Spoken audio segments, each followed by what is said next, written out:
અહીંયા આપણે એક પ્રવૃત્તિ કરીએ છીએ. અહીંયા આ લખ્યો છે, વચ્ચે વસ્તુ પડી છે અને અહીંયા છે લખ્યો છે.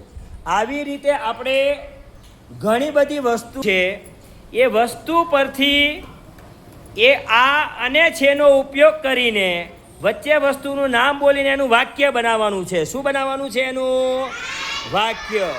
ચાલો આપણે વાક્ય બનાવશું. વાક્ય બનાવતા આવડી જશે.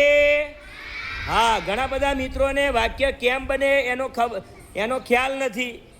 તો આપણે જે શીખવાનું છે કે વસ્તુ કે શબ્દનો ઉપયોગ કરીને વાક્ય કઈ રીતે બને એ આપણે જોવાનું છે. અને આમાંથી પહેલું વાક્ય કોણ બનાવીને બતાવશે? બોલો, ચાલો આંગળી ઊંચી કરો. કોને આવડશે પહેલાં? ચાલો આંગળી ઊંચી કરજો ભાઈ. હો, ચાલો પ્રાંજલ આવે. ચાલો વારા પરથી બધાનો વારો. ચાલો ગમે એ વસ્તુ તમારે લેવાની અને એનું વાક્ય બનાવો. ચાલો ઝડપથી. હાલો બોલો. આ બોટલ છે. ચાલો ઓકે, બેહો. ચાલો મને વાક્ય બનાવીને કોણ બતાવશે? ઘણા બધા છોકરાની આંગળી ઊંચી છે ભાઈ. હા, વાહ ભાઈ વાહ. ચાલ ભાઈ, ચાલ બેટા. અહીંયા ચાલો ભાઈ આવે છે. ચાલો બનાવો. આ કચરા પેટી છે. વાહ ભાઈ વાહ. આ બાલવાટિકા વાળા ભાઈ. ચાલો આ ટાયર છે. બરોબર છે, આ ટાયર છે. ચાલો બેસી જાઓ. હાલો પહેલેથી. આ હથોડી છે. બરોબર. ચાલો હાલો બોલો. આ દફતર છે. ચાલો આ ફરીથી. હા, ફરીથી બોલો.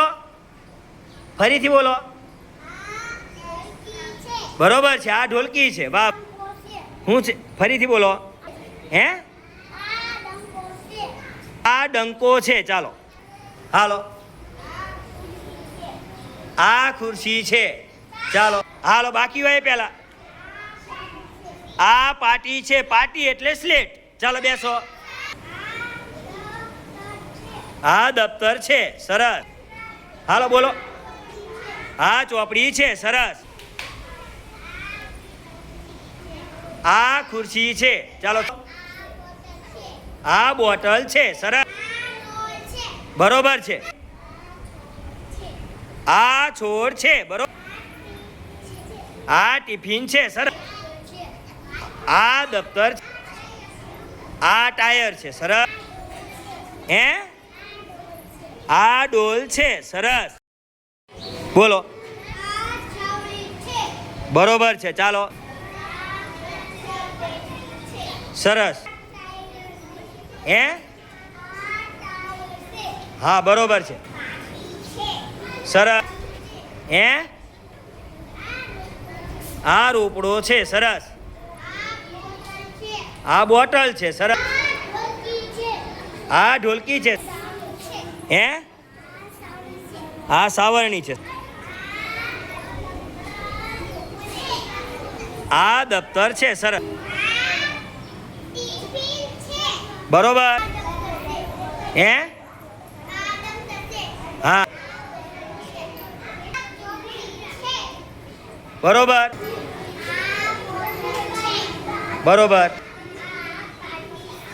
બરોબર. બરોબર.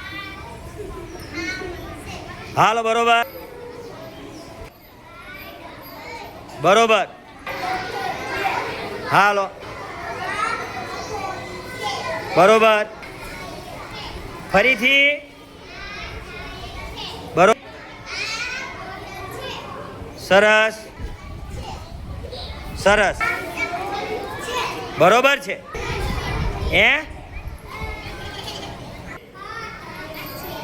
સરસ. સરસ. સરસ. બરોબર છે. આ છોડ. સરસ. હાજી, ફરીથી.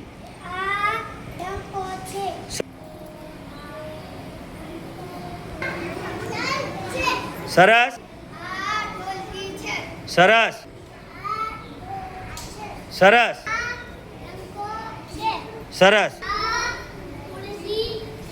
સરસ જોરથી બોલો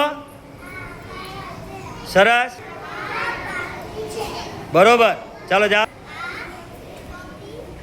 સરસ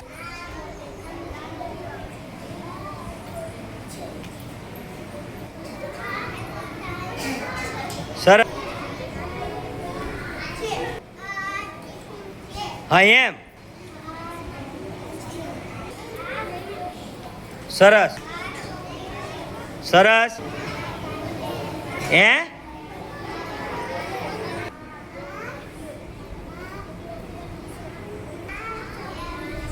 સરસ સરસ હાલો બે જાઓ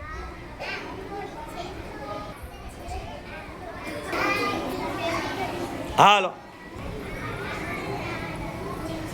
સરસ સરસ સરસ સરસ હે સરસ ચાલો સરસ બોલ સરસ સરસ ફરીથી સરસ સરસ હા આ કચરા પેટી સરસ આ ટિફિન છે સરસ આ ડંકો છે સરસ તમે આ જે પ્રવૃત્તિ કરી આની આ પ્રવૃત્તિ તમે ઘરે કરી શકો ઘરે તમારે કોઈ પણ વાસણ હોય કોઈ પણ વસ્તુ હોય તો એના પરથી આપણે વાક્ય બનાવાય કે ન બનાવાય બનાવાય તો આવી વસ્તુનો ઉપયોગ કરીને આપણે વાક્ય બનાવતા શીખવાનું છે બધા શીખી જશો બધાને આવડી જશે મજા આવી બધાને